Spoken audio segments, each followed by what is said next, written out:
ऐश्वर्य, वैभव, सुख, संपदा, जीवन के समस्त भौतिक सुखों को प्रदान करने वाले नौ ग्रहों में अत्यंत महत्वपूर्ण ग्रह जो दैत्य गुरु भी हैं, आचार्य भी हैं, जीवन के समस्त सुखों को प्रदान करने वाले शुक्राचार्य 28 जनवरी को प्रातःकाल 6:42 पर राशि परिवर्तन करने जा रहे हैं तथा अपनी उच्च राशि में प्रवेश करने जा रहे हैं। जब भी कोई ग्रह अपनी उच्च राशि में पहुंचता है तो निश्चित रूप से उसके बल में, उसकी क्षमता में, उसके प्रभाव में, उसके सामर्थ्य में कई गुना वृद्धि हो जाती है।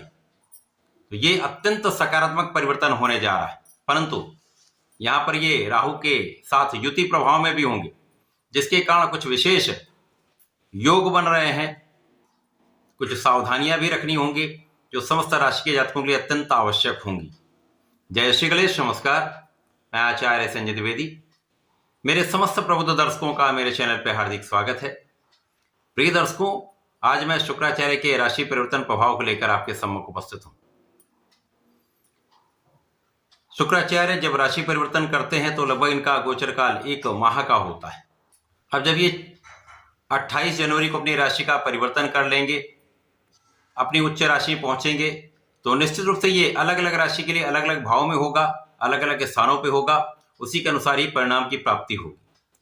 आज मैं मेष राशि के लिए शुक्राचार्य के इस राशि परिवर्तन का किस प्रकार का प्रभाव प्राप्त होने वाला है, किन किन भावों में वृद्धि होगी, इस समय में आप कितना लाभ ले पाएंगे, अथवा कहीं पर कोई समस्या या अवरोध है उसका क्या निराकरण है, संपूर्ण विश्लेषण मैं पूर्ण तर्क के साथ करने जा रहा हूं। प्रिय दर्शकों, इस राशिफल को आप अपने लग्न तथा राशि दोनों के अनुसार देख सकते हैं। मेष राशि के लिए शुक्राचार्य आपके धन भाव के स्वामी है तथा आपके सप्तम भाव के स्वामी है। धनेश सप्तमेश का गोचर आपके द्वादश भाव में हो रहा है। द्वादश भाव जो कि त्रिक भाव है, नकारात्मकता का भाव है, डेप्रिसिएशन का भाव है, व्यय का भाव है। यहां पर जब शुक्राचार्य पहुंचेंगे, यद्यपि ये इनकी उच्च राशि होगी, परंतु यहां पर ये त्रिक भाव में भी होंगे, राहु के दुष्प्रभाव में भी होंगे, तो निश्चित रूप से कुछ लाभ मिलेंगे, परंतु कहीं ना कहीं कुछ समस्या भी हो सकती है।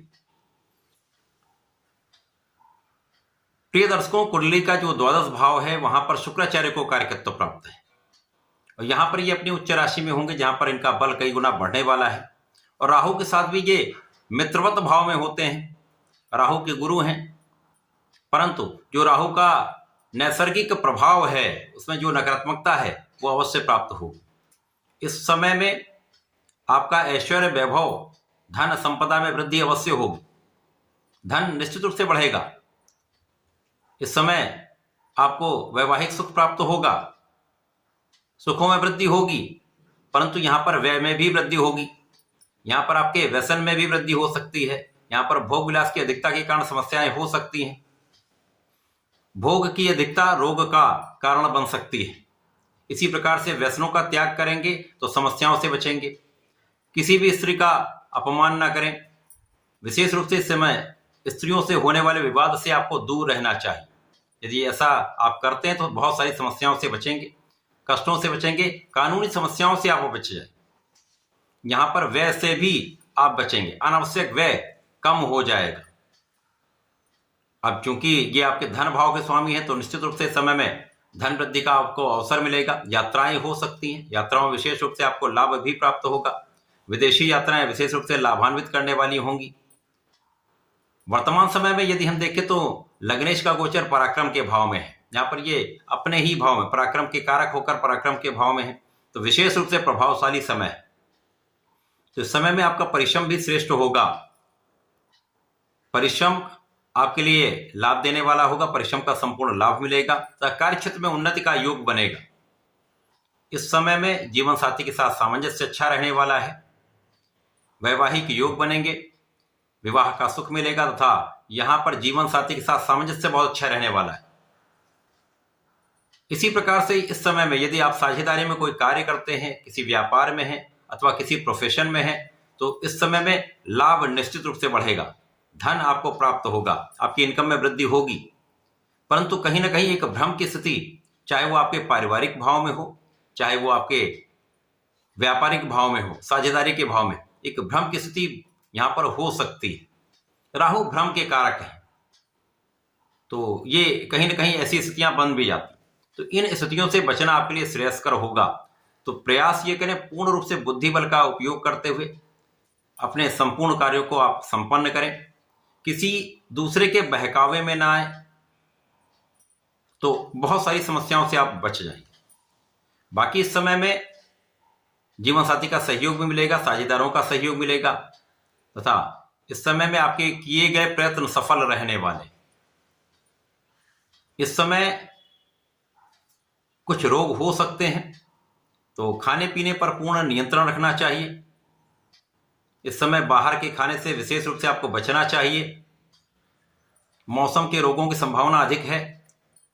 इसी प्रकार से इस समय में स्वार्थी मित्रों से दूरी बना लीजिए। यदि स्वार्थी मित्रों से आप दूर रहते हैं तो इस समय में बहुत कष्टों से आप बच जाएंगे, समस्याओं से, विवादों से आप बच जाएंगे। यदि इस समय में आप किसी कानूनी समस्या में फंसे हुए हैं तो विशेष रूप से इस समय बहुत आपको सावधान रहना चाहिए, अपने इष्ट का ध्यान करना चाहिए, तथा प्रयत्न ये करें कि किसी प्रकार से किसी गलत कार्यों में इन्वॉल्व ना हो, चाहे वो आपका कोई विवाद हो अथवा आपके मित्रों का कोई विवाद हो, इनसे दूरी बनाकर रखें। इसी प्रकार से यहां पर आपके वाणी के भाव को संयमित आपको रखना चाहिए। बोलने से पहले विचार करके बात करें। विशेष रूप से परिवार के बीच में आपको बहुत संयमित व्यवहार करना चाहिए। इस समय परिवार का तो सहयोग आपको प्राप्त होगा, पारिवारिक भाव में वृद्धि होगी। तो यहां पर कुल मिलाकर आपको अपने वाणी पर, अपने मन पर और भोग विलास पर पूर्ण नियंत्रण रखना चाहिए। किसी प्रकार के विवाद से बचना चाहिए। बाकी समय में यदि इन पे आप नियंत्रण कर लेते हो तो बड़ी समस्या नहीं आएगी। इस समय में आपके सुखों में वृद्धि होगी, ऐश्वर्य वैभव बढ़ेगा, लोगों का सहयोग मिलेगा। तो बहुत कुछ चीजें आपके पक्ष में भी हैं। तो इस पूरे समय में आपको नियमित रूप से संकट मोचन बजरंगबली महाराज के शरण में रहना चाहिए। नित्य ओम हम हनुमताय नमः का 27 बार जप करके घर से बाहर निकले। समस्याएं कम से कम होंगी, विवाद का निस्तारण होगा, आप संकटों से बचेंगे। तथा प्रत्येक दिन हनुमानाष्टक का पाठ करें। मंगल शनिवार को बजरंगबाण का 7 बार पाठ कर लेंगे तो श्रेष्ठ लाभ मिलेगा। समस्याओं से बचकर आप विशेष लाभ लेने वाले। तो ऐसा करके इस समय का उपयोग करें, लाभ लें। धन्यवाद, नमस्कार।